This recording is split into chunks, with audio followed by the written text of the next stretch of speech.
Ladies and gentlemen, hailing from Cleveland, Ohio, I give you BVO. Oh, we boxing? Yeah, we boxing. I need that belt like it ain't no other option. So we punching and weeping and blocking. Defeat ain't an option. Let them know. Shoot a video, put it on BVO. Let them know. Every time I punch, it's a heavy blow. BVO, bound to hit like bricks cause it was set in stone. Let them know. I ain't getting body, but I'ma hit this flow. Yeah, way more than a show. This is BVO.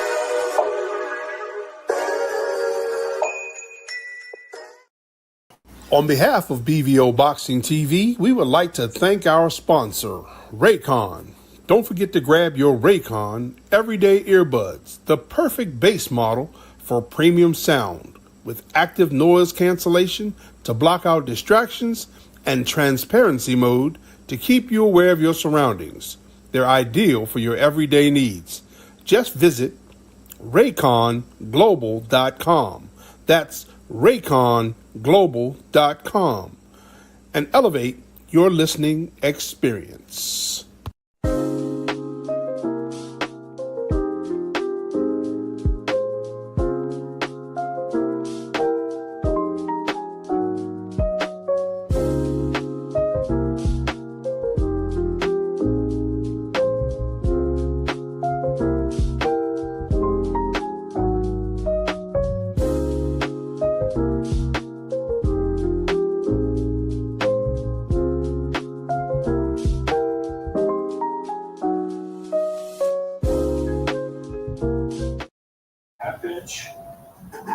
Yo, what's up? What's up? It's your boy BVO Boxing back again. We back again. Um, and I'm so excited. We got a special show today. We got my brother, man. Brian Norman Sr. coming back home to BVO Boxing, talk some boxing, man. So we're gonna have a big show. I'm excited about what's going on. We got our guests here in the house already, on time, ready to go. What's going on, Coach? How you doing?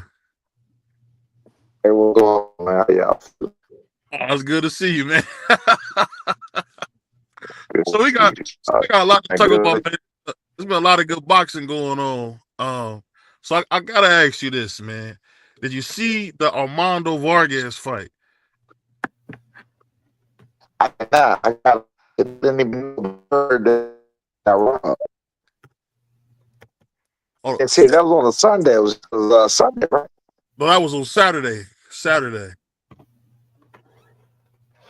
Was that y'all ain't good? You know, choppy. You little choppy. Wi-Fi. I got you. 1 second. All right. We got you.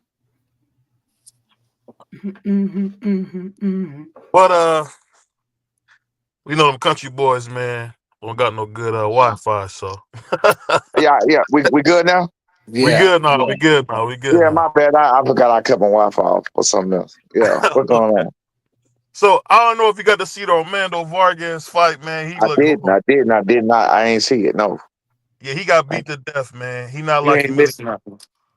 What was that? That's not Junior. You got Junior, and the second one is like what, 135 or something? Was he you fighting think about at 40? Emiliano? Emiliano is at 140. Yeah. Who the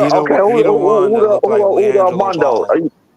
Junior is at got some background. Everybody mute up for me, y'all. Back. We got some background noise. Sound like somebody hopping out of cave. Which weight is Armando? Armando is he's 140. That's the one that got beat. Or yeah, no, he won. He won, but he got beat. Right. He stole it, but it wasn't. I was kind of shocked, man, because his feet. I mean, he might got some of the worst feet in boxing, man. I don't know what happened, man. What was that on ESPN Plus or what?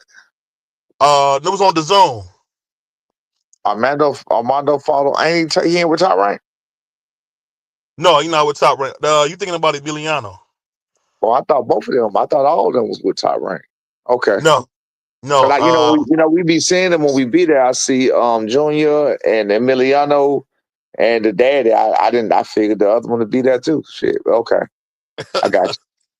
No, So it was on the prelims. It was on the prelims of that what's his name fight? The Emma Williams fight. yep. All right, I'm gonna check that out. I got you. I'm gonna check. Yeah, you just told me something because shit, I was wondering where the hell the fight was at. I heard about it, but I didn't know where it was at. I got Yeah, you ain't missed nothing, man. I was kind of shocked because Emiliano Vargas, man, look like he might be the best young fighter in boxing, So you. him coming up, I don't know. I guess he didn't get his dad's talent, man. It was kind of, I guess only one of the kids get the talent. Is Armando the youngest one? I think he's the middle one. Okay, because Junior is the big one. He's the 154. Uh, he got a junior crush. Yes, he won. He got a 154. He got a 154. I just saw him. Junior's the oldest. Junior, the oldest. I just saw him. Okay. He was just at Silas Gym sparring shit last week when we was there 2 weeks ago. Oh, okay. Is he good? Yeah. He decent. Okay.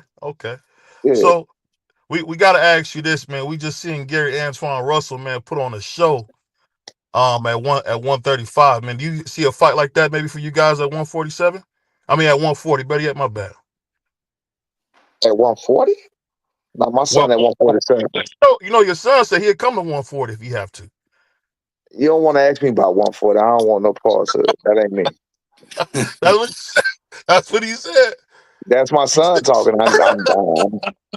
When he say it, I mean, he a grown man, of course. You know what I'm saying? When he say what he say and he do what he do, I just act like I don't really hear him and just. He said I act like I don't hear. Crazy. I mean, I don't like it. I don't like it. I mean, I understand it. Theoretically, looking at the way the other guys walking around and draining themselves down because he don't walk around that big. He walk around now about 160, 161, 157. He don't be that big. He don't get that big. He don't get out of shape. He don't get all blown up. So he don't have to lose like 13 pounds for a fight on any given day. You know what I'm saying? Yeah. So, people doing that all the time. And they coming down 20 pounds easy. You feel me? Yeah, for sure. So I mean, theoretically speaking, it would be fine. But his body type, what he does, the way he came up, he all muscle. He has, man, he don't have no fat. I think they got him at the last time they had him at 7% body fat. He got down to like 143 or 4 when it checked it. I think they had that shit at like 5%, which is crazy. So. Oh, so you think you have to cut muscle to get down there? Okay. Exactly. I don't like it. Yeah, I don't like it. I got you. Like That for makes what? sense. I don't understand. It don't make sense for me. Something I wanted to ask you, man. When you fought Jean Pascal, is he as good as advertised? You can't really ask me that. I was in a different mode at the time. You know what I'm saying? I could go watch the fight. I was in a different mode at the time. I was in a fucking mode. I was the enemy. I was on enemy territory, enemy grounds. I didn't give a fuck. So I honestly don't know what he was. I'm serious. Yeah, that was a tough fight, man. That was the tough fight that you took, man. Yeah. I wouldn't worry about what he was and what he wasn't, man. So you can't even ask me about that right now. So the elephant in the room. We gotta ask you, man. What made you go in there and beat Greg Hackett to death like that? You silly, man. You silly. No, I did not. I would have liked to go in there and whoop Greg Hackett ass to death. I did not do that. Which is what I would have liked to do.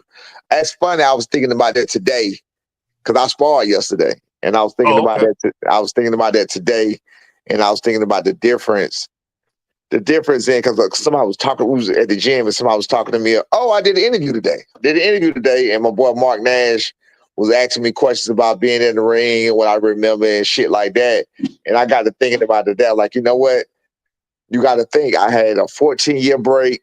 And then I came back. At a drop of a hat on 2 months, trained in 2 months, stopped all my bad habits and everything else, and went in there and went 6 rounds, 3-minute rounds. This is real legit. You feel what I'm saying? Against a guy that's been active ever since. And I got to thinking about it today. I was like, you know what? Because even yesterday when I sparred, I felt better. It's time. It's time. You know what I'm saying? I didn't have enough time. You feel me? I didn't have enough time to get acclimated to the punches.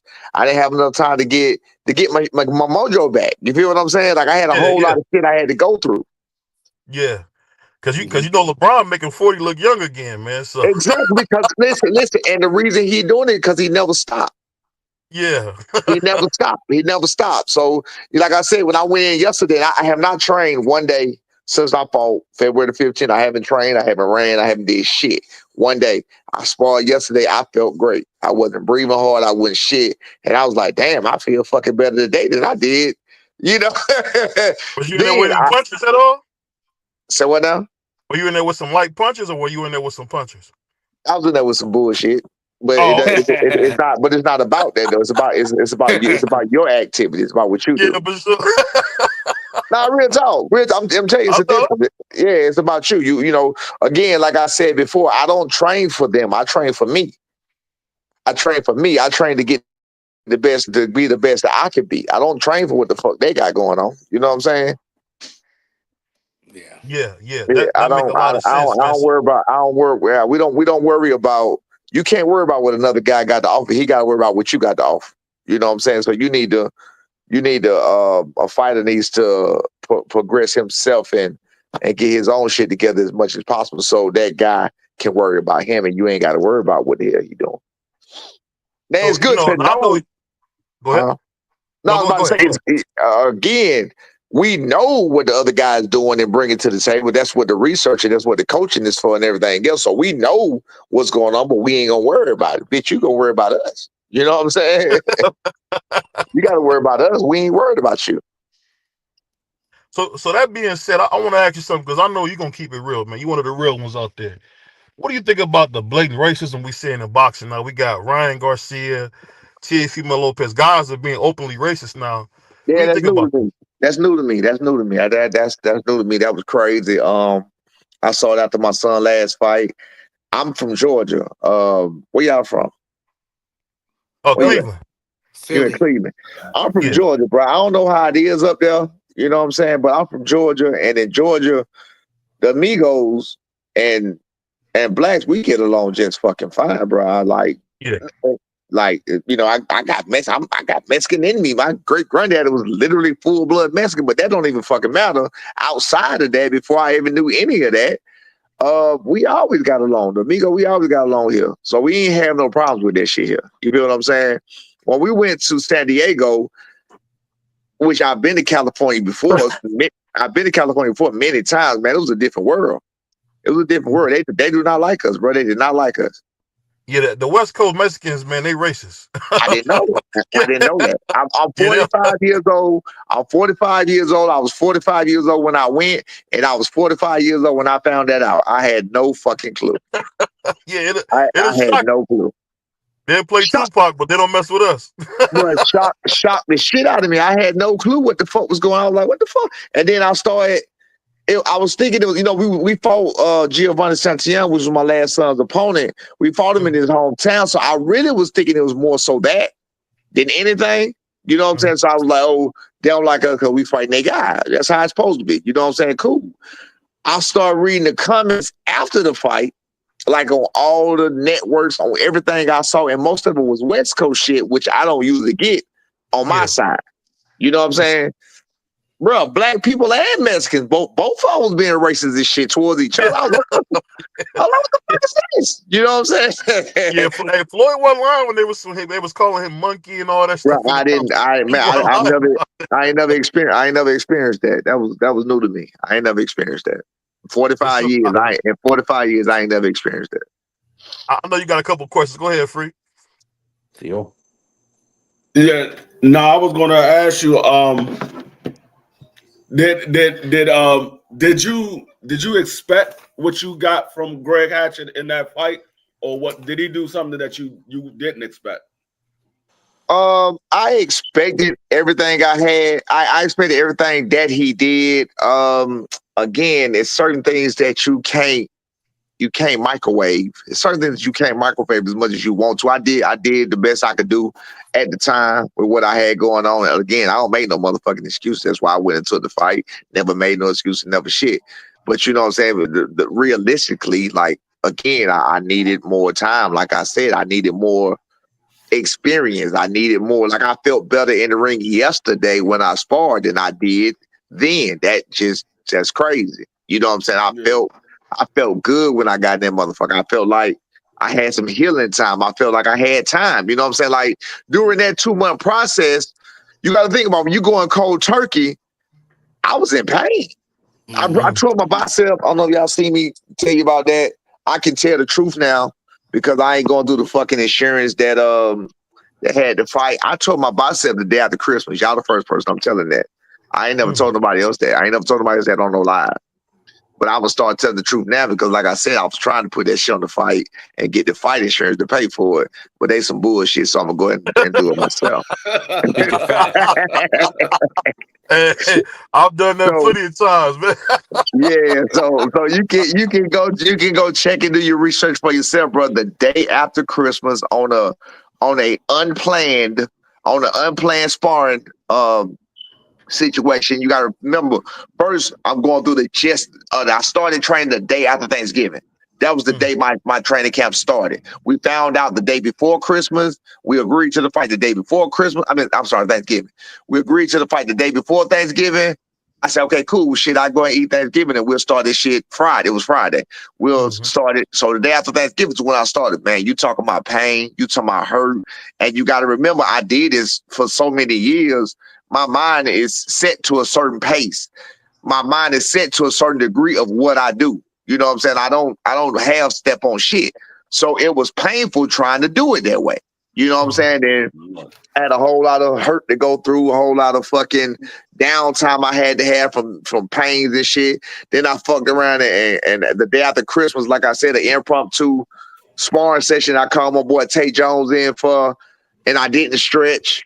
And that's what happened to me. I didn't stretch. I fucked around and I hit him with my arm. Like I swung my arm finna throw a hook, but I didn't get my arm up in time.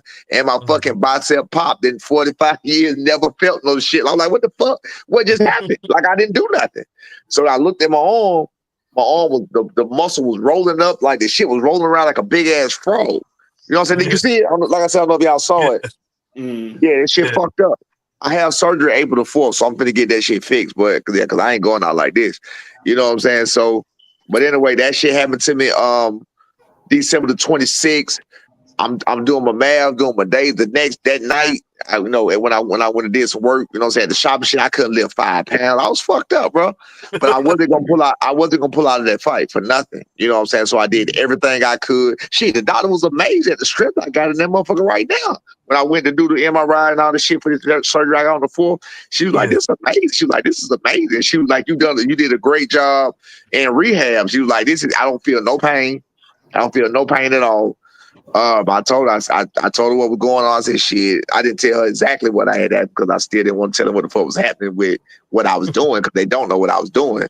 So, but anyway, I had to work through it, man. So you talking the last month of my training camp, month and a half of my training camp was with a fucking torn bicep. I had shooting pains because your nerve. I had shooting pains in my nerves from my fucking forearm.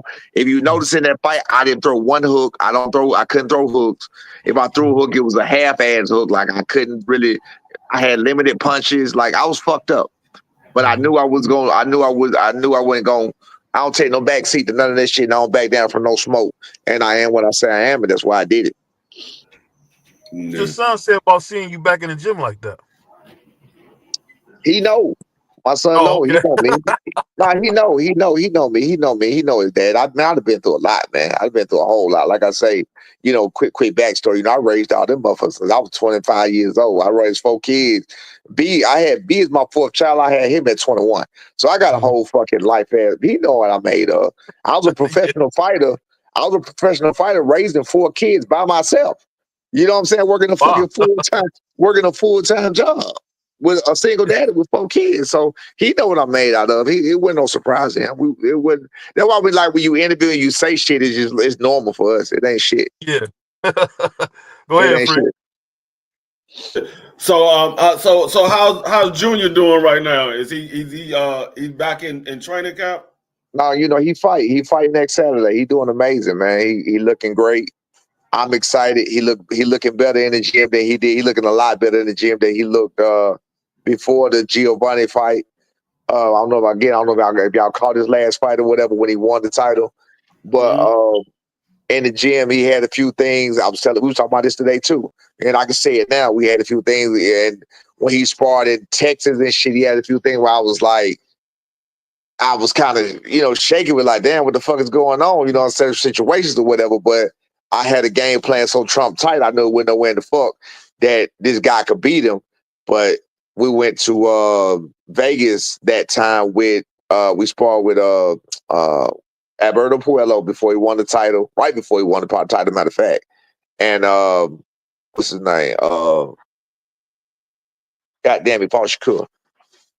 Okay. Edwin De Los Santos. So yeah, we went down there. We got to work with them and amongst other guys at Solace Gyms, Boston Academy, and he did great. He did great with those guys, and we know those guys are top level fighters, world championship caliber fighters. So I mean, shit, we was back on that. But in this camp right here, he been looking phenomenal, man, for a long time because he been waiting for this fight for a long time. So he been looking phenomenal the whole time. Go ahead, Mark. I know you have some questions for me. Then we go back to Free. Go ahead, Mark. No, just a salute to Brian Norman, Senior. Thank you for coming on the show. Appreciate y'all for having me. Just can you tell me a little bit about your son's next opponent? I haven't been too tapped in. What do you got coming up next? Derek Cuevas. It's Derek Cuevas. I didn't know much about him at all. I had never heard of him, much like everybody else. But you got guys all over the world that we don't hear about. So that's why we don't never call them nobodies. Like I said, you got Boa Chuck came out of nowhere. Madrimov came out of nowhere. Yeah, Jaime Munguia, Madrimov. All these guys come out of nowhere. Bakrum that fucking gave. What did he knock out? That one that knocked out Tim Tszyu? You're talking about the Russian. Yeah. So you got in that 154 division, you got like four guys that's the top that came out of absolutely nowhere. So we don't call no guys nobody. We don't do that shit. You know what I'm saying? I respect all fighters. We respect all fighters. Especially when you compete at this level and you do what you need to do and you get yourself and your body. Because again, you see what I went through. I told you like with my pains and shit. I can't do nothing but understand and respect it. You know what I'm saying? So I don't disrespect the fighter anyway or whatever else. So Gary Cuevas, I didn't know anything about him at all. Then we heard about him. He was ranked number 7 in the WBO at the time that they made the match last year. My son was supposed to fight him November the 8th last year. He had surgery in July, but his hand wasn't quite healed by the time that fight was supposed to happen, so he couldn't fight. But he has 27-1, 19 knockouts. From what I've seen on him, he's a tough, durable dude, rugged, roughhouse. Huh? No, I just said decent record on paper. Yeah, decent record on paper. They got him. They had him ranked pretty high. You know what I'm saying? Now they got him ranked lower, a lot lower. I think he's like number 13, 14 now, but I guess he hasn't fought in a year or over a year. So you know how they go. It's understandable. You got people, they got to move on. You got other people still fighting, other people still moving around. But at the time the fight was made, he was ranked number 7 in the WBO.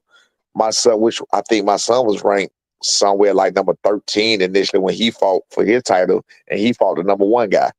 So I mean, either way it goes, it's all good. We're not taking them lightly. We're not taking them for granted. We don't train for the opponent. We train to get ourselves in the best physical condition we can get ourselves in, like I just said.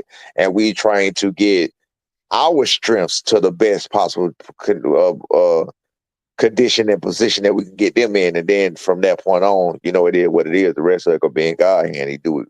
We're gonna do what we need to do, whatever God willing or want to happen. Go ahead, Mark. I know you had some boxing questions. Go ahead, Mark. The coach, he love that. Go ahead, coach. Go ahead, Mark. Hey, I don't mind. That's what he do. Even talking, you gonna break down boxing with you, coach. Hey, listen. And if you don't know me, I don't mind smoke either. I don't take nothing personal. So, no, real shit. If you don't know me, I don't mind smoke. I don't mind negativity. I don't mind negative questions. I don't mind shit. I address every single thing, and I'm gonna address it to a T. And I promise you, I'm gonna address with all facts. I'm gonna address with all the facts. I'm gonna address with my opinions. It's gonna be what my opinion is, and my opinions are gonna be based on facts. But whatever smoke you got for me, whatever you need, I don't take it personally. Ain't no love lost. Fair enough. No. Go ahead, Mark. I think BVO might be wanting me to address. I I just said that maybe your son's not the best of the champions, but still, I'm interested in seeing your son fight. He proved me wrong against Santalan. I picked against him, and I picked against him the fight before that. So I don't know what's gonna happen. And it's like you said, you can't take nobody for granted. Absolutely. And I look forward to seeing him fight Cuevas. All But right. I want Well, to see the fight after that. You know what I'm saying? I want to see B absolutely. Norman in the biggest fights against the other champs. Whatever Absolutely. happens, you know what I'm saying? I ain't holding that boot situation against him. No, man. It is I'm what it is. again. You can. I'm not worried about none of that. I see it this way right here. As far as I remember, and this is based on facts. Now, it's opinion, but it's pretty much a fact. As far as I remember, you like you just said, and I heard everybody else, even and I love that even some of the bigger names and the bigger people and like with the Teddy Atlases and with the motherfuckers, the people who's supposed to know shit, you know what I'm saying, that's cemented in his game. That's what tripping me out about it. That they buying into all of this hype when you can clearly see what it is. Like with the experience, they know what the fuck it is. Like it's all about matchmaking. It's all about the eye. Like, what are you looking at? So I see it this way right here. I see you got a young fighter. I see everybody saying that my son not one of the best. I see you got a young fighter that has arguably, because you give me another one. If you take his last performance, from round 8 to 10, and you show that to your average person that don't know shit about boxing, you show that to a grandmama, you show that to anybody you want to show it to, and then you take either one of the other champions, either one of them in this welterweight division. You take either one of the other champions and their last performance at their knockout, stoppage, whatever they got, and you ask them which one looks like more dominant. I don't think there's a doubt in my mind they're going to say that motherfucker right there. He dominated that man. He broke him down and beat him to a pulp. He was covered in his own blood. The man was covered in his own blood. My son was That's covered crazy. in his blood. He beat the wheel. Listen, you got to understand this. He went to a man's hometown, which none of the other champions have done. He went to a man's hometown that in a fight that he was meant to win on the B side, which none of the other champions have been in the position of. He beat the man down in his hometown full of booze. What y'all saw on TV, if you was not there, it's not what was going on. Because I looked at the TV, they add in cheers. They add in the cheers. Damn. There was no cheers. There was zero cheers. I never thought got they a were cheering chance. for Nobody was cheering. There was not a cheer. There was not a cheer in the building. If Oh you heard, wow. the cheers were from our people just yelling, "Yeah, B, go!" It wasn't no cheers. I There got were you. I no mean, I cheers. mean, but when you think about it, your boy was beating them to death. Why would So they be listen, cheering? so listen, no. But that's what I'm saying. I'm just letting you know there are no cheers. So they're all boos. My son come away, he beat the man to a pulp while 5,000 to 7,000 fans are against him. You can go look at that fight. The commission put me out the ring. Go watch it. You see me jump in the ring, you see me go over to him, and then before you know it, I'm outside the ring. I'm outside the ring because they didn't want me in the fucking ring. All of these people in the ring, cameraman in the ring, you got motherfucking rough. Everybody's in the ring. His cameraman in the ring. They put me out the ring. Go look for yourself. Yeah. So the last I checked, he was 23 years old when it happened. And in fact, he was 23 years old and he's 23 and a half. Mhm. So the last time I checked, none of these other champions at welterweight, or really any other division, none of these other champions at welterweight specifically, because I'm not going to single out. He's the youngest champion in boxing today. He started at 17. In 6 years, he made it to a world title. None of the other champions in boxing today at welterweight has done that at all. Not even close. He went over to a place that he was not supposed to win in. He dominated. He created a motherfucking possible fight of the year candidate. You feel what I'm saying? That people so-called that they all of a sudden forgot about later. But that's what he did. No, none of those other fighters that you're talking about have a performance like that. With Stanionis in particular. My son just went over to spar Gabriel Maestro.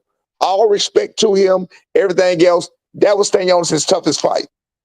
Mhm. That was Stanionis' last fight. A guy with 6 fights was Stanionis' toughest fight. Stanionis got 15 fights in about 8-9 years. Yeah. You're not He the got most active. 15 fights in about 8-9 years. That's Stanionis has 0 highlights. None. He has We 0 got one. highlights. he They got got that that one highlight when fight against the boy. Virgil passed out on the scale. They got that highlight. He got what? Oh, That's come on. crazy. I was That was saying they No, had crazy. that don't highlight say. when Virgil passed out on the scale. Okay, well that's it though. That's what I'm telling you. But that's what I'm saying to you. You have to understand, bro. I'm looking at. I'm cool. I'm cool. You know, I'm older. I'm older, but in my mind, you know, I don't know how old y'all are, but in your mind, you still kind of young in your mind. You know what I'm saying? And what I'm saying by that is I still remember everything. I still remember. So to some degree, like I said about the Teddy Atlases and something, you like to some degree, you hear other people talking and you kind of listen to what they say. Then you start realizing as an older person, what I am in my experience, I start to realize they don't know what the fuck they're talking about. They're not even basing what they're saying on nothing. Look, they're not even basing what they're saying on a fact. So I want to give you the bit of it. I listen to these people in other circumstances. And now they come to my son and they say, this person ain't been tested. This person, okay, so my son ain't been tested, but that guy been tested by who? Who the fuck tested him? What made him the better fighter? You got Jerron Ennis personally saying about Stanionis, like I said, I'm on Stanionis right now. You got Jerron personally saying, yeah, I think he's the next best, he's the second best. And in the same breath saying, all he does is keep the high guard and come forward. Well, how the fuck does that make you one of the best? I'm missing that. So it's a boxing, you just keep a high guard and walk the fuck forward and punch. What the fuck is that? He does not have devastating power. I think he has respectable power. He has accumulation power, if anything. But he gets hit a lot. His defense is not good. He doesn't feint at all. He doesn't have any footwork. He doesn't even try to have footwork. Just like Jerron said, he keeps his hands up and the high guard comes forward with those punches. But that's the second best welterweight. You know why? Only because that's the name you heard the longest. That's what y'all missing. That's what y'all missing. That's a good point. That's a good point. I That's think what y'all missing. I started thinking outside the box. Y'all missing it. I can go on, but I can go on, but I sit here and talk forever. So I'm gonna let y'all ask the question. I appreciate you talking, but I think I think it's that, and it's the fact that they're looking for somebody to become a star in the welterweight division, and then your son is from a place you really haven't had a star from Atlanta since Evander, so it's kind of what I mean. It's kind of tough because you're in a non-boxing town. I think that they hold that against y'all. But that last performance he just gave was definitely a star-studded. This guy was 32 years old in his prime, 32 fights. And another fact for you: no welterweight has beat a guy with a better record than my son just beat. No welterweight. See, they hate the facts. The people that want to listen to it, the people that want to listen. Oh man, no, this is not an opinion here. My son's the youngest champion in boxing. He became a world champion before any other welterweights in the division right now. That's a fact. He became a world champion quicker. He started younger than any other welterweight in the division right now. I'm almost positive of that. He started at 17 years old. He started younger as a professional than any of them, and he made it to his destination, not destination, but to where he is right now. I ain't gonna say destination, none of that. He made it to where he's right now in a faster magnitude than any of the guys there, whatever else. All it is right now is what they don't like.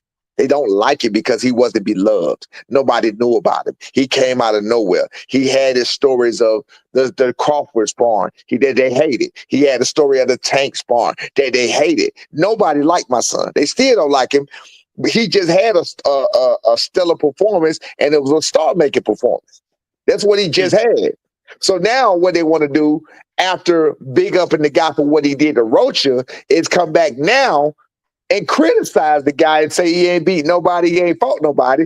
But the other two guys or three guys that y'all talking about, they ain't fought nobody. Barrios was known for getting beat by Tank first, losing to Keith Thurman, and then beating up a motherfucking already beat up Ugas, they got his fucking eye socket broke the fight before. I'm a booker, not. I know what I'm looking at. I know what I'm doing. I'm gonna know what I'm talking about. I'm gonna beat you every time with that. That's why I like smoke. I like the smoke because I want you to the bring me shocking something. thing about that, I was surprised that y'all didn't want to go get Barrios because he looked Barrios ain't gonna fight. horrible versus the low Barrios man. ain't. He's not gonna fight. He looked horrible, man. He's not gonna fight. No. It's pointless. You know, if y'all don't know, let me go to Boots. I was gonna wait for y'all to bring it up, but it's just with the negotiation. I ain't gonna bring up to him about none of that, so y'all say it. But with the negotiation, if y'all notice, even though it's bullshit from the start, if y'all know anything about it, there are people said the fight could have never happened. It was all bullshit. It was all fuck shit. It was all fuck shit from Eddie. I don't think it was fuck shit from Ennis team. It was fuck shit from the Eddie from the start. So with the first one, they offered Barrios $2 million. They offered Stanionis 1.5. They offered my son 7.5 and 750. Now, here's a red flag right here. Eddie knew that was so fucked up. When he did the interview, he said the first offer was well north of $1 million. You said that to make it sound good when you're a motherfucking lie. He said that to make it sound good when he a motherfucking lie. And that's a lie that can be proven to be wrong. That's a lie that can be proven. He also came back in the end and said, after the negotiation was over, when we never pulled away, he pulled away, said that we're now coming back saying, go look at this, look at us. We're now coming back asking is the fight still available. They know it's not available. They know it's too late. What? Bitch, we ain't never call you and say shit. The shit is crazy. You offer Barrios $2 million starting price, knowing it's going to be a negotiation. That means you were willing to go up. You offer Stanionis 1.5, and you offer Norman 750. The most irrelevant belt is the WBA. You offer this guy double what you offer us with 15 fights, with his last fight being the guy with 6 fucking fights. You feel me? They did not want that fight with Norman. The fight wasn't going to happen anyway at no point in time at that time. People can believe what they want to believe, think what they want to think. I tell you, and I can even go further to tell you how the games was being played. Even after that, Eddie acting like he was doing what he wanted to do, like he was actually trying to do some shit. You go offer Charles Conwell at 154, $350,000. He was doing everything to make sure people don't take these fights. Oh, yeah. You offer Charles Conwell $350,000 at 154. So what if he had to say, yeah, would he had a fought at 154? Because last time I checked, he just ducked Virgil Ortiz for $5 million at 154. So what the fuck was that offer with Conwell about? What if he would have said, yeah? Then what? You want to get him hurt, Coach.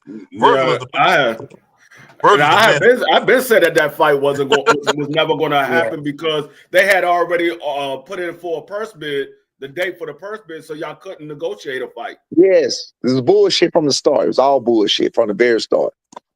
It was bullshit from the start. That didn't come from Ennis team. I don't think it was bullshit from Ennis. No, I don't think Ennis team was bullshit. I think it was all bullshit from Eddie from the start. I said that. Right. I said it in.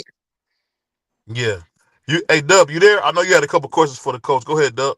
Senior, what up, Senior, man? What's going on, man? What's going on? Right side, man. First thing first, I got to tell you, thank you, man. My son just walked in. I was actually cooking for him. When he seen your picture, we was at the weigh-in that day with you and Hackett, you know what I'm saying?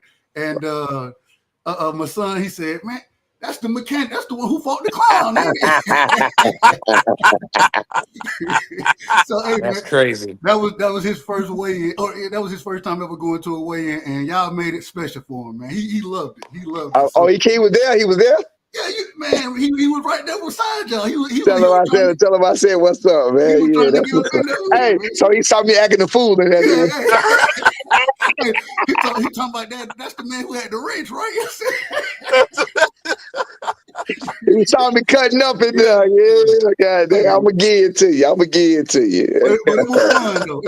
It was fun, and man. He remember stuff. You know, kids remember stuff like that. So absolutely. I appreciate that. Senior, I gotta ask, man, and you know, I'm a Georgia boy like you, man. The way that Junior putting on for the state right now, you know what I'm saying? What does that mean? Because it's been a while since we had, and we got some good fighters, you know what I'm saying? And we really trying to promote a lot of these Georgia fighters, you know what I'm saying, on the channel and those type of things. And so what does it mean for Senior or for Junior to be putting on the way he is for the state right now, in your opinion? Man, right now, we not worried about none of we on a mission. We on some other shit. We ain't worried about putting on for the state. We ain't worried about none of this shit right now because we thought on two different occasions. Like you said, when he fought Quentin Rounder, you had everybody against him. He fought an Olympian. He was somebody here. You had Tim Bradley on that bigging up the Olympian and blah, blah, blah. So because it was an ugly fight that he won for motherfucking the whole fight, you know what I'm saying? They criticized him. Well, hold on, let me make this comparison. You got Boots that fought an ugly ass fight with Karen with 12 rounds, but y'all didn't criticize. You feel what I'm saying? But it's all good. It be like that.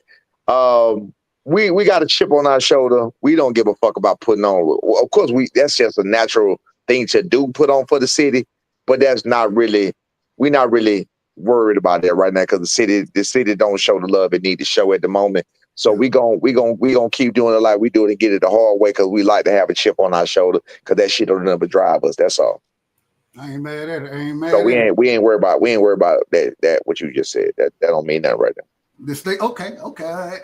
Hey, we got it. Y'all gonna just go, y'all got the chip on y'all shoulder. So real quick now, with the fight coming up, I believe this coming Saturday, or is it next Saturday?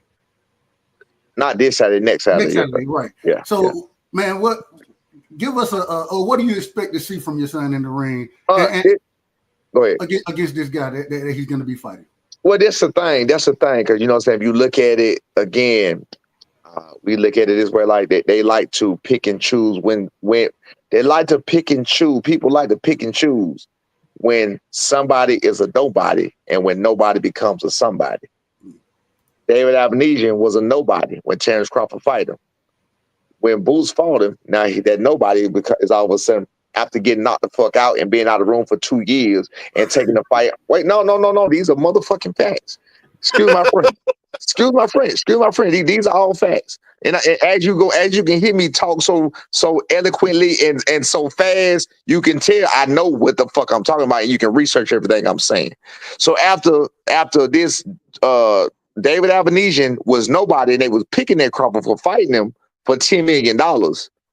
Now, all of a sudden, 2 years after getting knocked out by that same Crawford that he was nobody against, he takes a fight 2 years later after a knockout on 1 month notice because Cody Crowder pulled out, and now that nobody is a somebody. And let's see, can he put him away faster than Crawford did? Are you fucking serious? Are you fucking serious? Are you serious? You gonna take a man off a fucking knockout? Cold. He got knocked. He got cold clock. 2 years later, after getting cold clock, 1 month training camp, 1 motherfucking month on a 12-round title fight, and you were talking about we gonna see if he can do it faster than Crawford. Who gives a fuck? He was supposed to do it the first round. That's how I look at it. So again, that nobody is now somebody, right? Cussio Clayton, nobody. Sergey Lipinets, 140-pound old white man. Roman Ville. No, these are facts.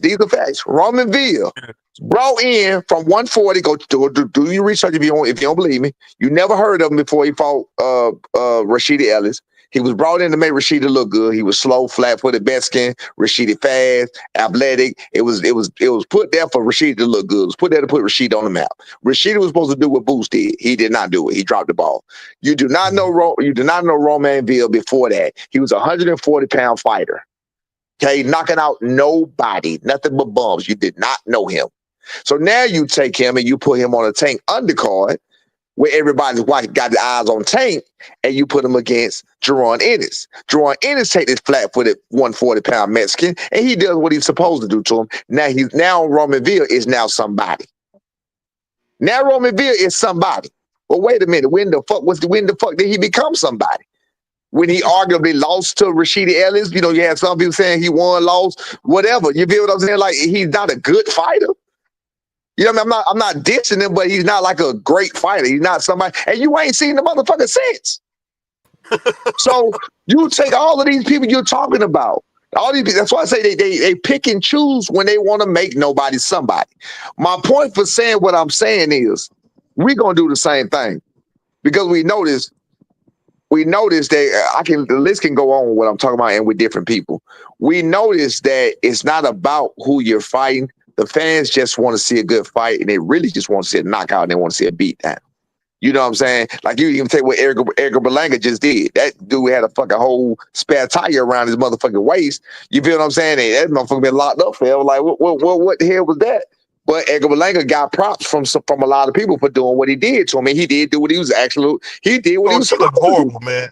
Coach Berlinga looked horrible. But he did what he was supposed. But he did what he was supposed to do to that guy. Yeah. That guy was 100 years old.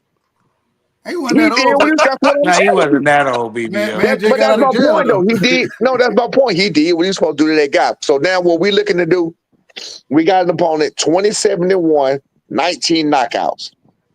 Right? The one loss that he got is a split decision loss. We're looking to go in there against all these guys, and we're going to make a statement. Period. That's the only thing we're doing from here on out with that chip on our shoulder is making a statement. From this point on, right after this fight, I'm going to put this out there. You're going to see 27-32. That's 59 fights. After this next fight, my son's last two opponent will be 59-1.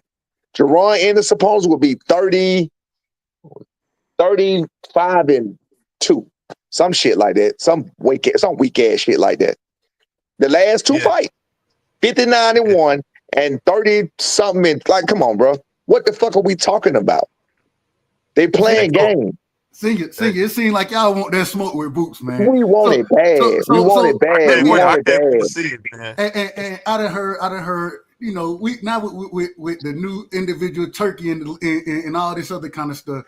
Do y'all see yourself doing business with Turkey and possibly putting that Boots fight together? We want it bad.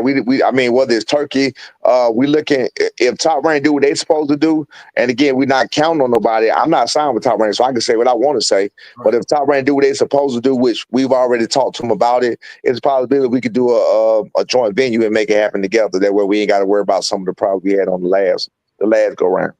We want to see that fight. We want to see it. So we want to see it. I want to see it too.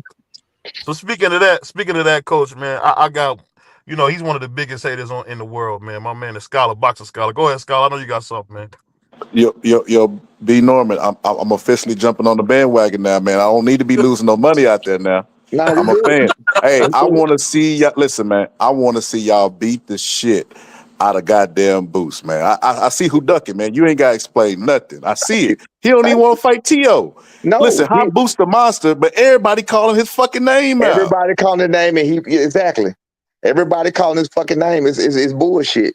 It's bullshit. Yeah, they trying to create a narrative that ain't what it is. It ain't what it is. If you got Eddie Hearn there with the money, why not? They asking us why we call their bluff. We're not calling our motherfucking bluff if you give us a couple $100 more $1,000. Do you know they paid Stanionis more than what they offered us, and they moved the venue?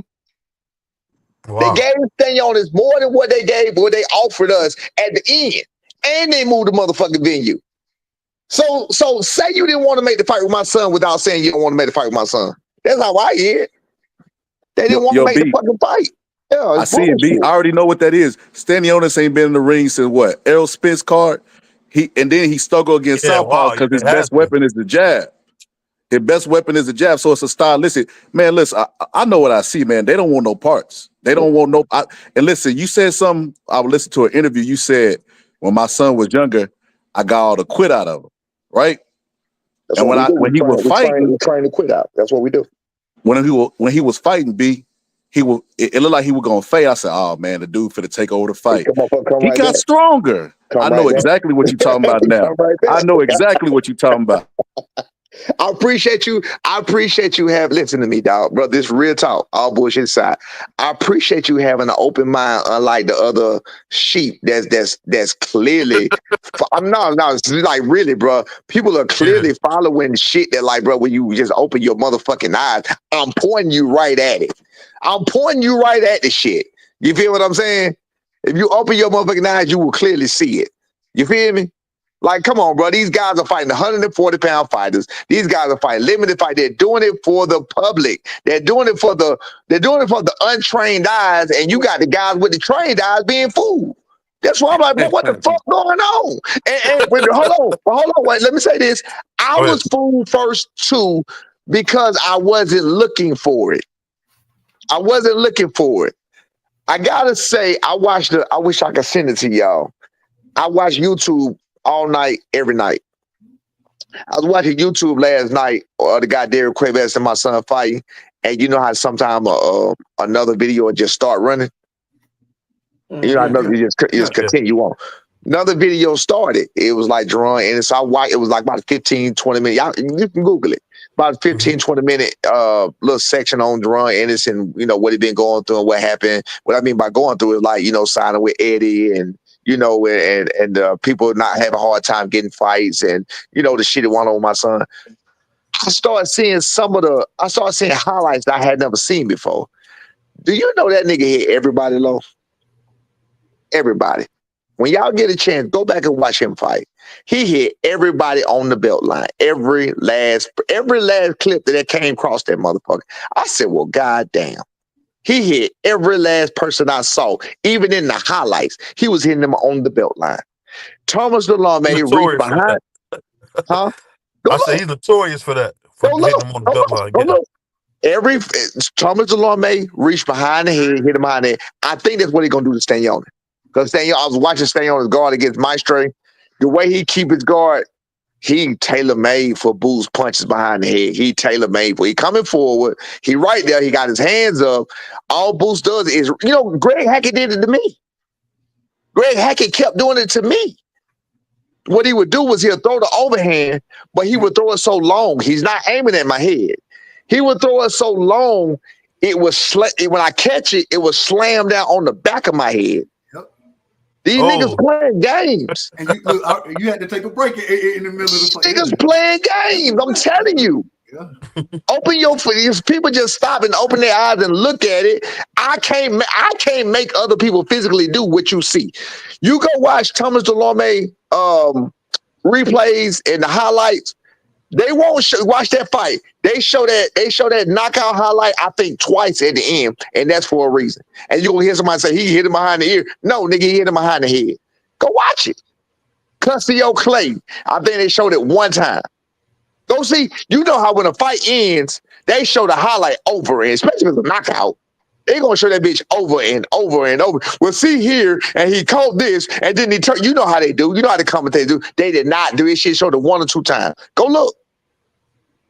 Go look. He hit motherfuckers low. He hit motherfuckers behind the head. I think there's gonna be some shit where he hit Stanionis behind the head because of his defense and his guard and how it is. I watched him spar one of his guys in his gym. It was supposed to be a highlight. The guy was little as hell. And he was hitting that nigga low. Every punch he hit that man with. I said, God damn. Guy had on a blue cup. You can go look for it. He had on a blue cup. He will hit that man all in his shit. I said, God. Hey, salute to my man Al Money for the 2-piece showing love, man. Appreciate you, Al Money, coming through, man. But you know, the cool thing about it is it's nice to hear from behind the scenes because I've always made it clear, man. I don't know everything, and it's good for you to kind of bring out what you said because I always thought Boots was a hype job because he ain't fought nobody. Not because what nobody said, just because he ain't fought nobody. You don't get this late in your career and not fought nobody. Absolutely. This is what I say about that. This is what I say about that because on the respectful note, just like I said, I do respect all fighters. I do respect Boo's hard work. I do respect Boo's journey. I do respect Bozy and Boo's, you know, as a father-son duo coming up in the ranks and getting how they're getting it. I don't respect this bullshit ass shit that they are given without earning it. I don't respect that. I don't respect that. So when you say hype, he is a hype job. At this point, he is a hype job. He's a hype job. He's no more than just a prospect that has the potential to be great or good. He's good. He has the potential to be great. That's all he is. Like you just said, he has not been tested. I'm not saying what he can and can't do because I don't know. I don't know what he can and can't do, but I'm saying just like you saying, at 30 fucking fights and damn near 30 fucking years old, put the man in there with somebody. Even like realistically, even Stanionis. You know what I'm saying? Even with Stanion, like, bro, the man got 15 fights in 8-9 years. He ain't been active in forever. What the fuck are we doing? What are we doing, bro? Like you gonna tell the people. You're gonna tell the people. That's how the promotion works. You're gonna tell the people these are the two best welterweights, which is an opinion. That's first of all. Right. So you're gonna tell the people these are the two best welterweights in the world. That's what you're gonna keep saying. You're not gonna say arguably, which is the truth, because it's just a fucking opinion. Because by rankings, they are not the two best. If they're by rankings, they are one of the four best, two of the four best. You feel me? If you want to look at it realistically, it's four champions. What the fuck these niggas did, or who did they beat that made them better than the other two? Nothing. It doesn't make sense. Were you disrespected about them putting the Ring magazine belt, the lineal belt on the line? I felt disrespected, but you got okay. Pay attention. Pay attention when you pay attention. Again, I all I do is this. If either one of y'all could take a look at BoxRec while we on this, and you will go see something. Pull up Gerard Ender's name, and then you click that ranking thing, and you'll see he ranked number 1, right? He ranked number 1. Ryan Garcia ranked number 2. Jen Sasaki ranked number 3. A motherfucker named Lewis Crocker ranked number 4. Y'all boys, wow. I'm like, go look. I speak nothing but facts, brother. Go look for yourself. I'm pulling it up. A motherfucker named Lewis Crocker. Listen, y'all see, I ain't looking at nothing, so I tell you how much research I do. A motherfucker named Lewis Crocker ranked number 4, and my son is ranked number 5. So I'm like, okay, BoxRec. I used to trust, but BoxRec been around since I've been boxing. You know, it's been around for a long, long, long time. So I used to trust BoxRec. I used to trust what they said, trust all that shit. All of that shit is bullshit. Ryan Garcia has never fought a welterweight ever. Ryan Garcia has never won a title at any weight ever. Ever. Ryan Garcia has never fought a top 10 nothing besides David Hayden. And if you want to call the real, it was, I mean, we know what happened and we all saw what happened, but physically it was called a no contest. So it didn't happen. So why the fuck is Ryan Garcia number 2 at welterweight? Why? You feel me? Number 3, Jen Sasaki. Jen Sasaki has never fought. Mind you, think about what I'm saying off the dome, and I'm not looking at this. Y'all go check. You can do your research for yourself while you're doing this.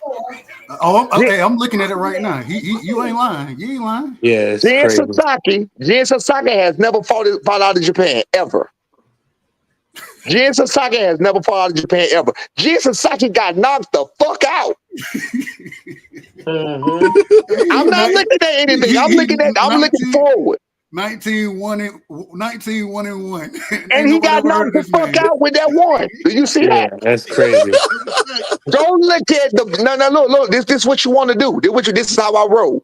What you want to do on any fighter is you want to go to their last fight or 2. You want to go to their last 2 fights because that's going to tell you everything you need to do. No.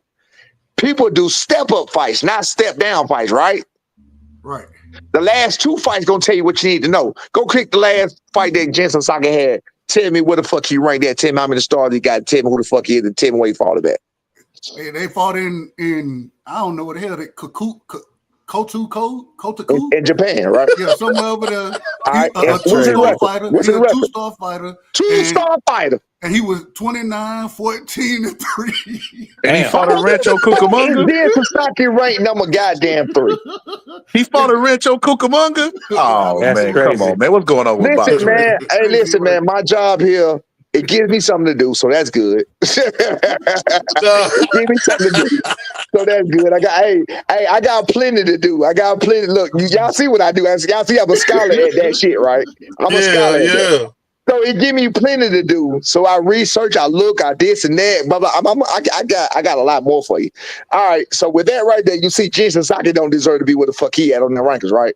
Absolutely not. Like, bro, who the fuck is this guy? All right. Never heard of the dude. Never heard of nigga. Ain't never fought it. He ain't never fought in Japan, and the nigga he fought in Japan was sorry as hell. What the fool the fuck are you? Okay. Lewis Crocker was not there. Lewis Crocker just got there. BoxRec put you inactive after 1 year of inactivity. Yep. Lewis Crocker got there when Connor Bean was there. Connor Bean, another one who's never won a fight. I'm sorry, he's never won a title. His last fight was against a guy that Jaleel Hackett beat at Peter Dobson, and Peter Dobson is ranked fucking 100 and whatever the fuck he ranked, over 100 on BoxRec. So your last fight a year ago was ranked here, but you had him ranked he was ranked number 2 or 3. That's where they had Conor Benn at. When Conor Benn fell off, all of a sudden a Britain fighter named Lewis Crocker pulled up. Who the fuck is Lewis Crocker? Go look at Lewis Crocker's last opponent. All right, Patty Donovan. What's his record? Oh, he was 14-0. He was 14. How many stars? He a 3-star fighter, and but it was won by DQ because of. And does he deserve to be where the fuck he at right now? Is he a world champion? Has he beat anybody? He beat nobody like the caliber of my son just fought. Nah. Yo, B, how they fucking up the ratings like that? How they getting the stars on one? You got to understand, it's all about the people are stupid. People don't. No. I'm being real. People are stupid. They don't care to look. They don't care to research. They don't give a fuck. All they know is what they see. You can tell them anything. Like I just said, they promote this fight saying the best 2 welterweights. So guess what? When you say something, you hear. If I say something on here right now, all y'all can say y'all don't give a fuck. But guess what? All of y'all heard me, so it's in your brain somewhere. You heard what the fuck I said. Dropping seeds. I'm dropping seeds. So when we get off this motherfucking live, no matter what the fuck you think, no matter what you thought, you heard what I said. And when anything comes true about what I said, guess what? Your game will go pop back in your brain. That seed gonna come to fruition. You gonna be like, what the fuck? How the fuck? That's what's gonna happen. That's what's gonna happen. I'm telling you. Bro, this is what I do. So you got Boost is the only one that arguably need to be up there in the top anything. So you got Ryan Sasaki and Lewis Crocker. They don't even fucking need to be there. They put them there to not have B number 2. They put him there to not have my son number 2. Eddie Hearn. You go to the Ring Magazine rankings. They go further than that. Ring Magazine rankings. My son, I looked at all the rankings before when my son beat Giovanni Santillon. I looked at the rankings, what it was when they fought. Y'all, it's a website you can go back to look at where they were on that date in that month of that year. I think it's Boxing Scene something shit. But you can go there, you can see what it was, and you'll see I'm telling the truth. Karen was ranked high in the IBF only. That's it. Giovanni Santillon was ranked high everywhere. He was in the WBC, WBA, IBF, and the WBO ranked number 1. My son went and knocked his motherfucking block off. Ring Magazine, go look for yourself. Ring Magazine put, I think, Jerron Ennis first at welterweight. They had to justify putting him up there because even, hold up, if y'all still on BoxRec, go look down at number 11. Giovanni Santillon is there. My son beat the highest fighter there on BoxRec, so how is Boost higher than him on there? My son is the only one that beat any of the people at the top right there, and that's Giovanni Santillon at number 11. I'm telling y'all where he at. They tell you what I know about on top of my dome. Ring Magazine, they had to justify putting Boost at the top. So what they did was they put Karen up there somewhere and put Giovanni Santillon right up under Karen to justify putting my son where they put him at. Look, bro, the shit is, it's deeper than rap, my nigga. It's all about influence. I love this shit. I love when people doubt me. I love when people say, I don't know what the fuck I'm talking about. I'm hating, I'm capping. And when they say they don't know shit about nothing, they don't know nothing about boxing. I got over 30 plus years experience in doing this shit. I'm 45 years motherfucking old. Hey, look, they got David Avenesian ranked number 4 in the damn ring. Yeah, that's correct. Now, I was just looking at that. Do you know why? Crazy. Do you know why? Because of Boots. Because of Boots, nigga. David Avenesian number 4 when he just got knocked out by Terrence Crawford and got stopped by Boots. So who the fuck did he beat to get him up there? Man, ain't even the champion. Nigga never fought nobody. See, the problem is my microphone. All I have is y'all, other podcasters. My microphone is too small. Nobody hears me talk. So slowly but surely, everybody in the live, everybody in the chat, I don't give a fuck whether you like me or not. You hear me, motherfucker. Y'all hear these guys looking it up? No, hear me out. Hear me out. Yeah, I told you I don't give a fuck about nobody liking me. Y'all hear me telling these guys, and y'all hear these guys looking at it, not knowing, and saying, damn, that's fucked up. Damn, that's fucked up. Everybody got these, what? Why don't nothing make sense? Why don't Box Rec make sense? Why don't Ring Magazine make sense? Why are the rankings not making sense when it just don't make sense? They never did. Huh? They never did. It's all about influence. Yeah, it's all about influence. No, let's get it right. Let's get it right so I can put on the other end. My son, I think he was ranked number 13, like I said, in the WBO. They moved his ass up right before he fought without fighting. They moved him up right before he fought Giovanni Santillana to make him look good. So it goes both ways. Don't think we ain't, you know what I'm saying? They moved my son, but Giovanni was number 1. Giovanni was ranked number 1 up under Terrence Crawford at the WBO. Giovanni was Terrence Crawford's mandatory at the WBO title. Giovanni had to have somebody to fight. They thought we were the weakest link. You feel me? So what they did was they moved my son's ranking up to where Cravaz was just at. I think they moved my son up to number 7. And they had number 7 fight number 1. My son was number 13. He moved up to number 7 without fighting anybody. It's all about influence. It's all about what they're showing you. That's all, bro. And the casual, and you know, even more than the casual, because even the so-called diehard boxer fan don't pay this shit no attention. They don't know what they're looking at. Yeah, I think what you're saying is true, because a lot of times we as content creators, sometimes we prank narratives, man. And I think you kind of bust a lot of narratives up with that, man. Shout out to my man Puerto Rican Tommy with that 5-piece. He said, salute Brian Norman, you a wild boy. What do you think about but that being said, I wanted to ask you this, man, before we get out of here, man. What would be the thing you would say to the young kids, man, that's coming up, that's having a hard time getting out the street, man? Getting off the street? Ooh, you changed the goddamn game without. Because Cleveland just had. I thought you been asking me a whole nother question. You said get.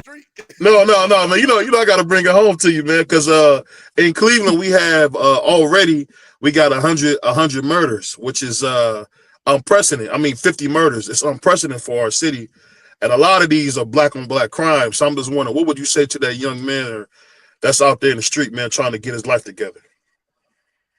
First of all, if you take up, if you, it's not even just boxing. You know how they say, out of mind's the devil's workshop. You got to find something to do. You got YMCA. You got shit. They got to do something to keep them busy. The kids, when they're young, all this shit that we learning and that the kids are doing, the murder, even cussing, everything they're doing is learned. Everything they're doing is from being a product of your environment. You can take these kids at a very young age and they want to play. That's what the fuck they want to do. When they're 9, 10, 11, 8, 7, they want to fucking play. Put them out somewhere, give them to play. Get them, excuse me, get them an avenue where they can play for free, where the parents don't have to struggle and they don't have to, you know what I'm saying, worry about paying, like get some kind of busing to get them to the schools, to the parks, or whatever they want to do. And they gonna love to play as opposed to going to, you know, fucking rob and kill. You know what I'm saying? So, I mean, for anything, you know, it's not even to the kids, it's to the parents. You know, get your child into something. It's not to the kid, because the kids can't get themselves into something. I hate that shit. Can you hear me? Yeah. Y'all can, right. I missed that last part though. I'm saying to the parents, get your child into something. Don't let them have an idle mind, because, you know, just like you know, I used to think about this all the time. Like I said, I had 4 kids I was raising by myself, and I ain't a perfect father at all, but I do my best to do my best. And I even had conversations with my kids where I had to explain it to my life. Man, I had a lot of shit going. They know, like, I had a lot of shit going on, and I just couldn't be the best I could be. You feel me? But with that being said, I used to remember something. You know how you sit and you problem solve and you're thinking about what you got to do and you're thinking, hello. You know how you sit and you ponder on shit you're doing. You know what I'm saying? It's 24 hours in the day while you sitting pondering, doing whatever the fuck it is you're doing, whether it's working, whether it's, you know, the next move or how I'm gonna pay this, how I'm gonna pay that. You got a kid somewhere that got a brain just like you. And when that brain is sitting there working and working and working, you don't know what's entertaining that brain. You don't know what's influencing that brain. You feel what I'm saying? And we really got to be mindful of that shit. You feel what I'm saying? So with that, I think we need to take note on all that shit. Like the one main thing I did that I got right finally, but I didn't do wrong with my other kids either. Like I said, I'm just not a perfect father. With my oldest son, not to be long-winded, but with my oldest son, I let him go a little too early because I let myself go early. I started young. I had kids at 15. I had when I was 15. So when he hit about 16 years old, in my young mind, when he's 15, 16, I'm 30, 31. I'm young as fuck. I don't know no better. So in my mind, he 15, 16. I got these other 3 kids to worry about. All right, boy, I done talked to this, I done talked to that. Go do your thing. Of course, he go out doing fuck shit. You know what I'm saying? Because the street, he got that. I'm not thinking. He got the street influence too. And at that age, 16, 15, 16, 17, the street influence is going to overpower me anytime, especially when I let you go. You know what I'm saying? So I let him go to the streets, and of course, he did some street shit. You know what I'm saying? And, I'm glad the street didn't get him. Like, my teachings and my talks and everything else brought him back. So he 1,000 and he's straight now, whatever else, but I fucked up. I let him go too early. My girls, I got 2 girls in between. Girls are girls. Like I said, I raised them by myself. I made the mistake of, pretty much bowing out and telling them stupid shit like, I'm a man. I know how to raise a man. You need to come to your mama about it. I did some dumbass shit like that or whatever. You know what I'm saying? But I took care of them and I taught them the best I could, and they both doing fine too. They ain't never get no street shit. They ain't no drug shit, no stripper shit, none of that. So I did okay, but I think I could have did better with my girls, but I didn't because I bowed out as a man and I fucked up on it. Again, I was young. My son, man, which I am, the perfect storm. I know not to let him go early. I didn't let that nigga go till now, till never.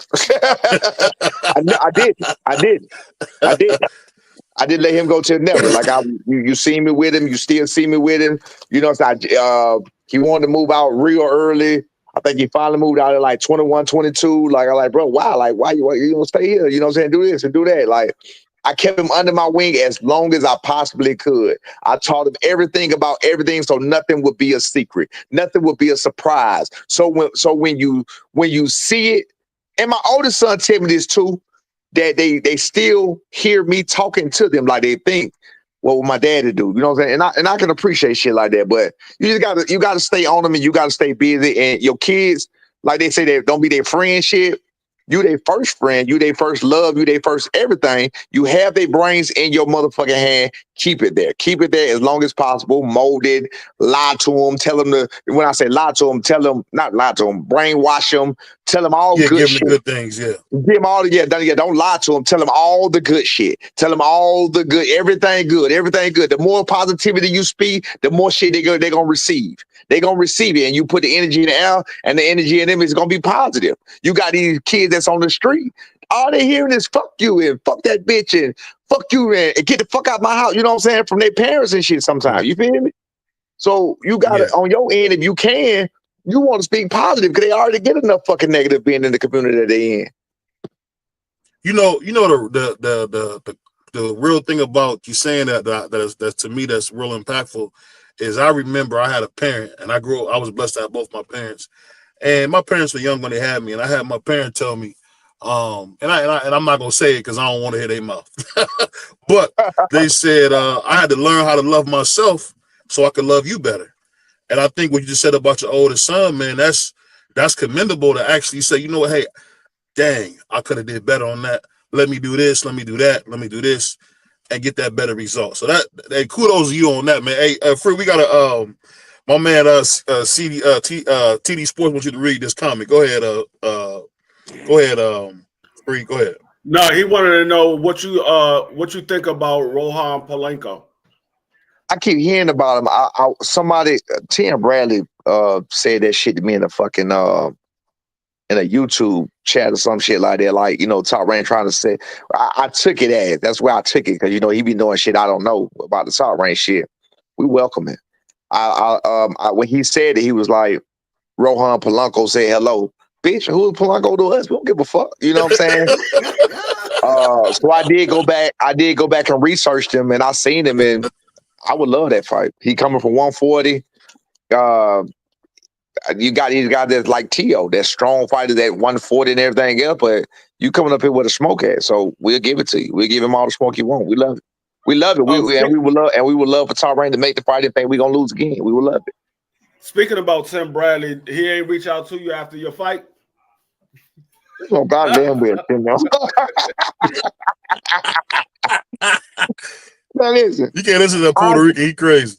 listen to me. I shit everybody up until now. Until I did an interview like 2 days ago. Everybody got mad at me again because they asked me about change.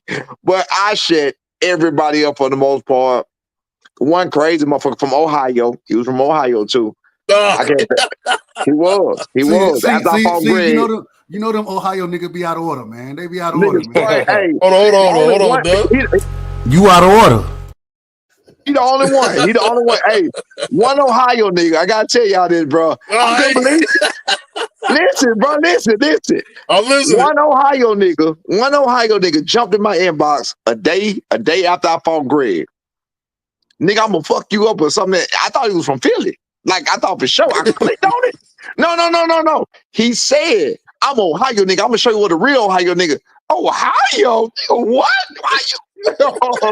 What you mad about? And nigga Greg from Ohio. You ain't got shit to do with this. You ain't got shit to do. Like, what the fuck are you talking about, bro? I don't know where that came from. This nigga talking about Ohio, so I don't know what that's about. But Ohio nigga, hey, the nigga sent me training videos, bro. He jumping up and down and shit. I swear to God, I can't make the shit up. That's crazy. He is the only one. I had so much more with Philly niggas though. I had so much more and so much more hate DMs. I don't get none now. They left me the fuck alone, bro. They don't fuck with me at all. Yeah, because I think Greg Hackett is from Delaware though. I don't think he's from Philly. Yeah, stop playing.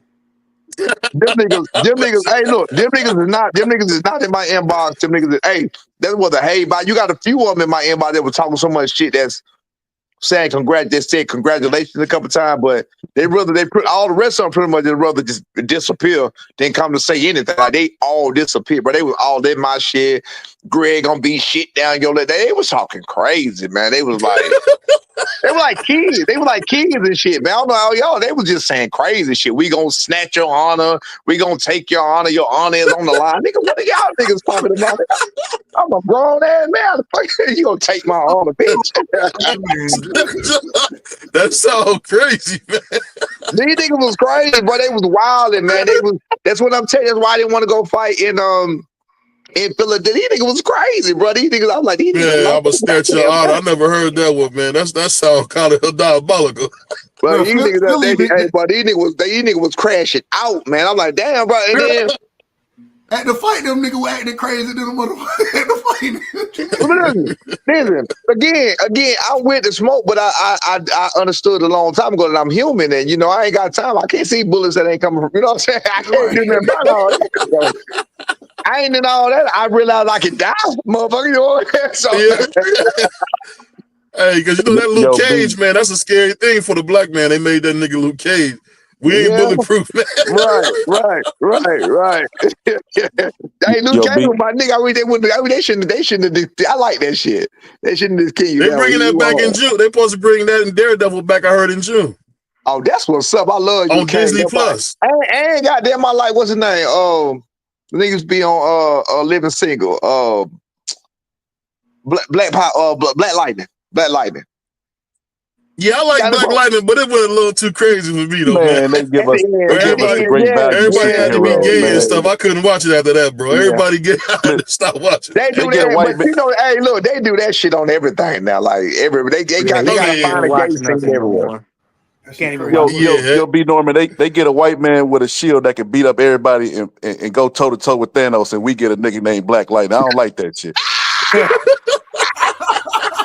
You remember they gave a static shot that the nigga that was flying around on the trash can lids? You see how they do us? What was his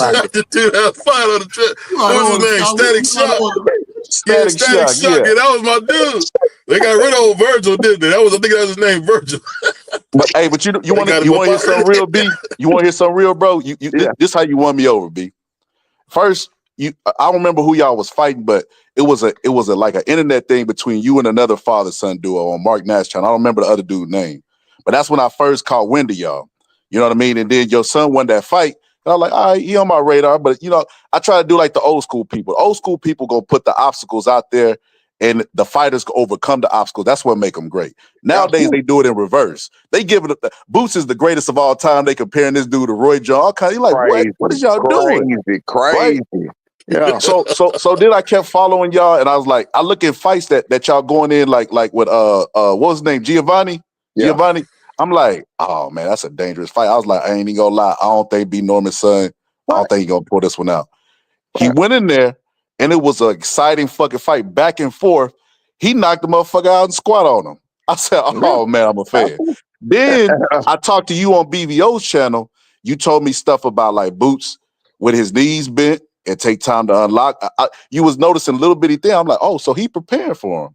Then, when I look at Boots, when he on Gillian Wallow's show, I've been trying to fight Bud since 2017. Get the fuck out, man. Nobody knew who you was 2017. Now hold on. All the top guys. Let me pause. Hold on. We're going to keep it. I want you to pause right there real quick. That right there pissed me off a little bit because they saying we clout chasing when we're actually champions. He's the champion. Nigga, we saying we want to fight you, but all of a sudden we clout chasing. Bro was a fucking champion. You were nowhere near being a champion. You was calling that goddamn man name, and that's how the fuck you came up. But we was the one clout chasing. Continue, my brother.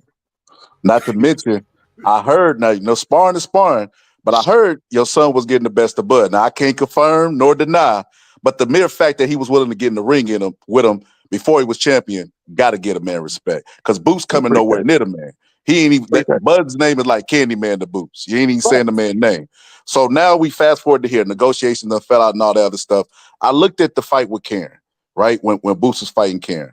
The first time he said, I don't watch film of my opponents, which is the stupidest thing. Dumbest shit you ever heard, right? Dumbest fuck. You know what I mean? They're like the rapper to say, I go in the studio, man, I just freestyle it. Man, you doing yourself a disservice. But we the ones capping. But go ahead. yeah. He say we don't watch, and they say, well, who do you watch? The man said Mike Tyson. I said Mike Tyson. So you gonna get in the ring with Mike Tyson? I just face palm like this is the stupidest shit I've ever heard of. He goes in the ring with Karen, and Karen goes 12. And I said that's what happened when you watch Mike Tyson videos before you fight an opponent that's not Mike Tyson, right? Right. So then they rematch him, right? Now it's supposed to be a slaughter. The first time he ran from you, now you got 24 rounds to figure it out, right? So you got another 12 rounds to figure it out. Right. Karen don't run from him. He draw a line in the sand and start dinging Boots' ass up. So now where's your excuse? Then after the fight, this what showed me everything I need to know. Man, 47 might be making a way to 47. It might be too much for me. I might need to move up to 54. Oh man, I just say, I'm gonna just throw my hands up on this. You think about leaving the division, and you want me to believe everybody there scared of you? Ken dinged you up and made you reconsider. And then he got there and get the fight at 54, the biggest fight he could fucking get at that time. And this nigga ducked that shit and said, nah, I want to stay. Which still doesn't make sense to me because you mean to tell me you walking around 175, 180, so you tell me you'd rather not just lose 21 pounds and make 54. You can't just lose a little less weight this time and make your $5 million and keep your title because you just defended it. So you ain't got to defend the bitch for another year. Like, what the fuck are we doing? It's fake, bro. It's bullshit. It's bullshit. He didn't have to. He talking about he had to either. But like I said, that's what they're telling the fans. He has to do one or two. He got to vacate and move up, or he got to stay. No, the fuck he don't. He can do both. You got people do it all the time. They hold. What they thought Canelo would have did if he'd won that 175 belt against Bill. They thought he would have dropped his other belts. No, nigga. He'd have won that shit against Bill and kept his 168 belt. It's bullshit, bro. But again, it's what they're telling the people. You're common person. And then, again, that's why I said I had to think. Like I said, I be thinking, like I'm human too. And I be having to check myself. And I'd be like people in the comments and people on even YouTube, like, y'all, I'm not being fun. I'm being real. YouTube, like, y'all, I don't know y'all history or what you know about boxing and everything else. I had to check myself. Like, wait a minute. I know more than damn near all these motherfuckers. You know what I'm saying? Like even a lot of them. You feel what I'm saying? Like I got the experience. So just because they the fucking head or host of a fucking show don't mean they know what the fuck I'm doing. They don't know what the fuck this. They don't know about this. This my shit. You feel what I'm saying?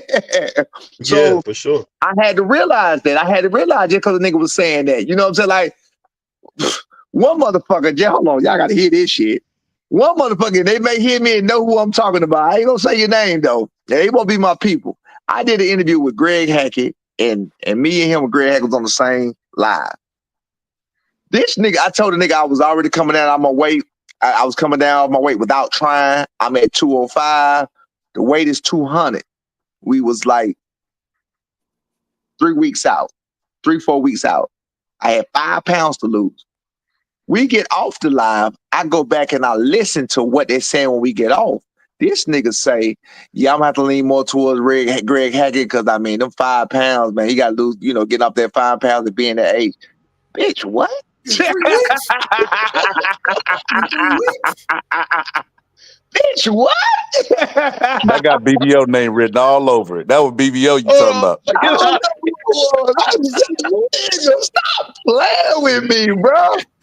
And that was that. Hey. Look, to be honest with you, that was when I said what I just said. I said, you know what? I just have to keep in mind these niggas don't know what the fuck they talking about, nigga. What are you talking about? You know what I'm saying? I just had to keep in mind who I'm talking to. You know what I mean? These are boxing fans that started shows. These are not fucking fighters. You got like a what's his name? Sean Porter and Andre Ward. They can talk that certain kind of shit, but other niggas can't talk certain shit because you don't understand. You feel what I'm saying? This nigga said I gotta go for Greg Hackett because them 5 pounds. Stop, man. Just stop. It's embarrassing. Yeah, I'm actually, how tall is Greg? You look, because I know you're not the tallest guy. You look like Shaq next to him. How tall is he? He's little, man. He's 5'6", man. He's 5'6". Nigga, he's a little nigga. That's why I said when he saw me, that's why I asked him he was look, I was way bigger than him. He was Greg never looked me in the eyes till he never, even in the steroid. Go look for yourself. He never looked me in the eyes. He started looking me in the eyes somewhere in the fight. He would not look me in the eyes at the weigh-in. He would not look me. He was a little bitty guy. That nigga wouldn't even look at me. What saved Greg, again, what I keep telling y'all when I first got on here, what saved Greg is my inactivity. And I'm not going to call it ring rust, even though, that's what you call it, what it is or whatever. But it's just the being comfortable in the ring. And that's in general. That's sparring. You got to be comfortable in that. You feel what I'm saying? You got to be comfortable. You got to be comfortable. That wasn't even my style that I was fighting. I'm going to come forward type fighter. I'm going to come get you type fighter. And in my brain, that's what I was going to do. I just didn't do it. Yeah. I wasn't comfortable in that doing. You know what I'm saying? The body couldn't do what the brain wanted to at that time. Exactly. Yeah, I couldn't do it. I couldn't do it. And I admit that. You know what I'm saying? I couldn't do it. Again, I mean, if I set out to do this, and this, and I died 9 crosses out of 10, and that 10th one I can't do. Okay, man, I did my best. You know what I'm saying? That's it. Hey, I was gonna tell you, man. I got that Sensational you talked about, man. That toothpaste. I got my. Nah, that shit real, bro. Yeah, and that was real what you said, man. Teeth looking different, man. That shit, man. Look. It got me fucked up because it be making me think I don't need the dentist no more. Get you listen, bro. If you ain't got one, you got a toothpaste you can ever get, man. Bro, man, cents are down, bro. All of y'all cents so motherfucking down, bro. That shit been holding me down. But listen, if you ain't got a what you call that shit? You got an electric toothbrush? Yeah. I bought an electric toothbrush, like you said. Gotta have that. Gotta have that. But look, what I'm finna start doing, because I know when I be going out of town, I be forgetting my toothbrush, and I had to get a regular one. Yeah. Sometimes that shit be making me bleed, and I be thinking to myself, like, maybe I need to do both, because I shouldn't bleed at all. You feel what I'm saying? Yeah. So I'm like, maybe that motherfucker ain't doing what I need to do. So I'm probably gonna start giving me a regular toothbrush and just do both. You feel what I'm saying? Yeah, I got a charcoal one and I got the electric one, so I do both. That's what I'm gonna do. That's what I'm gonna start doing. But as a whole though, that's Sensational. But that's it. Yeah, that's it right there. That's the best one you can. That's the best one you tell. Not the best tasting in the world, but it's the real deal. Yeah, real hey, shit. We ain't worried behind. You see your pretty boy prize, but we ain't worried behind. Hey, the nigga light skinned. Hey, he ain't light skinned. He better not be light skinned. Nigga, you better not be light skinned. If the nigga light skinned, that nigga light skinned. He Tevin Campbell like. So you know that's how they get You down. think I'm man. light skinned? I don't think I'm light skinned. I don't feel like Yeah, you that. Tevin Campbell. You and Tevin Campbell the same I color. might be a little borderline. No, him and Tevin Campbell the same color, man. He sound like the way it Fair tastes. enough. Hey, well, I gotta play something for that, man. That was wild, man. No did it. I said no did it. I say no did it. No did it.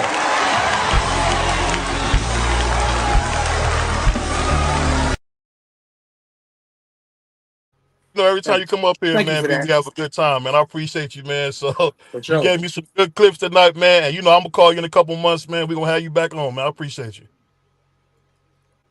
Talk me? Yeah. Oh, my bad. I appreciate you, man. I appreciate y'all, man. Y'all be easy, man. Hey, I will appreciate see you it. soon, man. Keep doing your thing. Okay, dog. Salute, man. All right.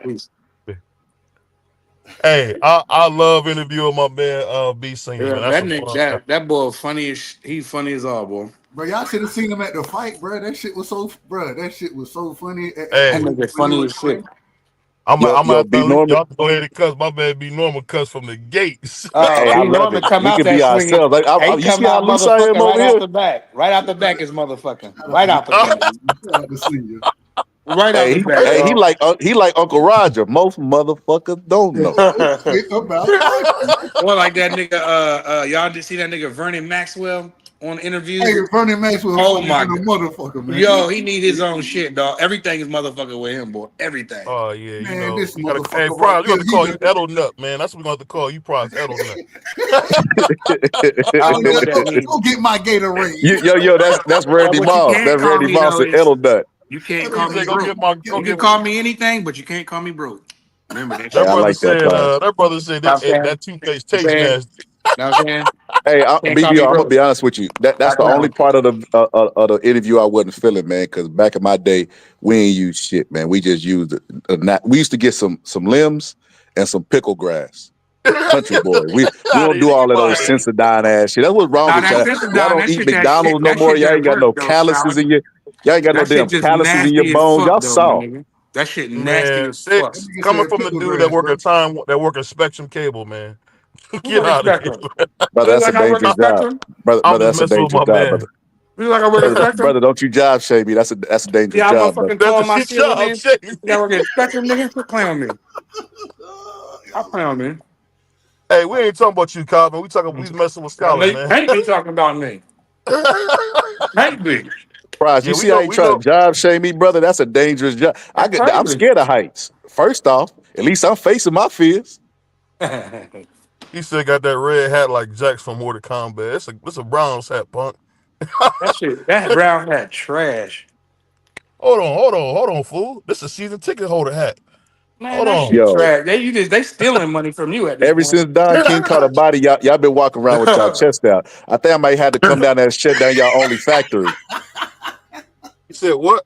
Said he caught about it. They be walking with their chest Oh, Yeah, they been walking with their chest out. They only got one factory. I'm gonna shut that factory down and just let everybody coming out screaming. Don King ain't catch nobody, rat.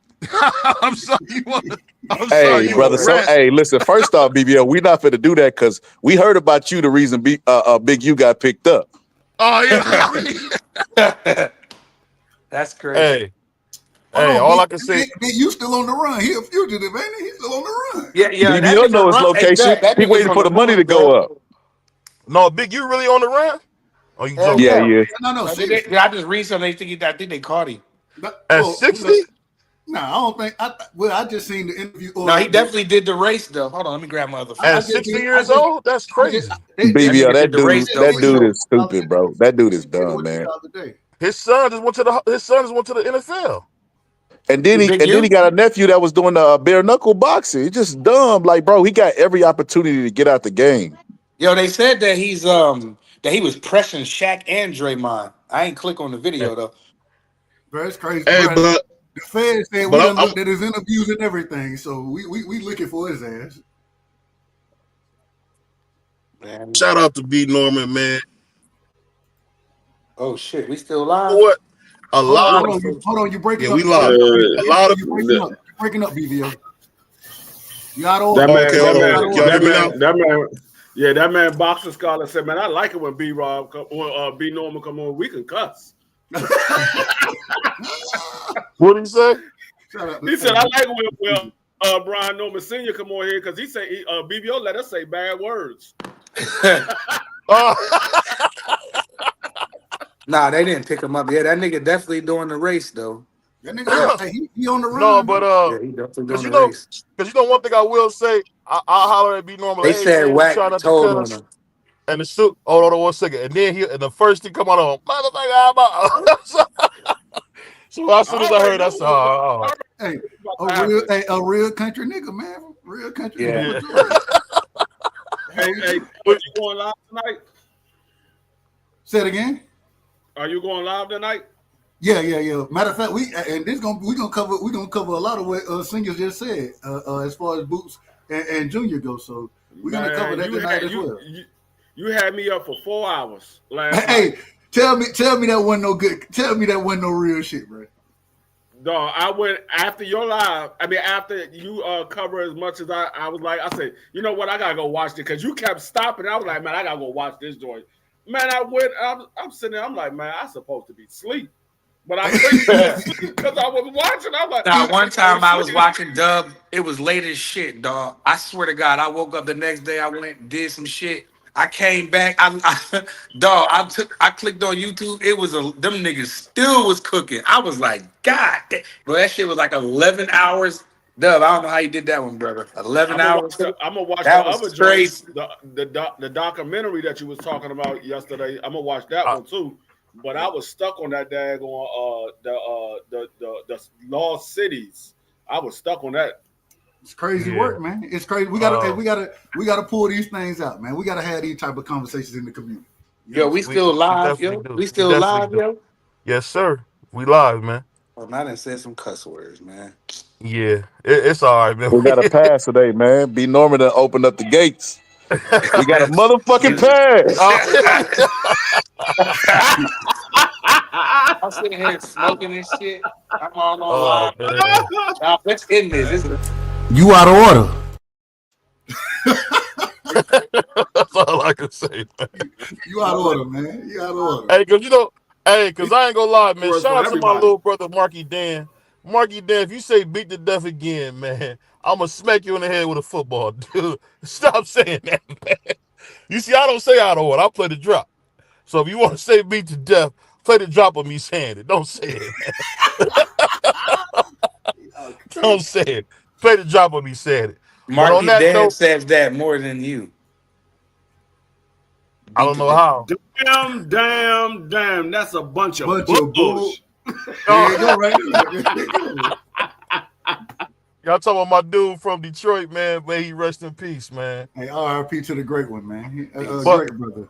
On that note, BBO, you ain't the originator of beat to death. I thought you was the first one to say that. No, he talking about something else. No, he talking about something else. Y'all boys wild, man. I know you coined the term the man was only guilty of eating a burger. All right, you go, man.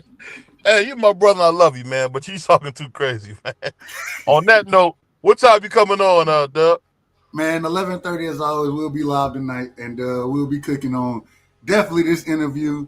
I don't know if y'all seen said some things about Tank. I meant to ask him about Tank as well because I think he called Tank. We would have been on here another hour if we talked about Tank. Shout out to Senior, man. That's my brother right there. So, but we'll definitely be live tonight, man. Y'all pull up, man. 11:30 Eastern time. On that note, we supposed to have Nate Jones tomorrow. I'm hoping to have Nate tomorrow. We still waiting on my man Malik Scott. But we working, man. We trying to get y'all the best interviews, man. Shout out to the mighty Sports Talk Network, man. And you know what? I just want to be the first one to say welcome home to my man Scholar. Coming home off that Diddy trial, man. I know they found you with 150 bottles of baby oil, man, in your trunk. So welcome home, man. We love you. And on that note, we gone, y'all.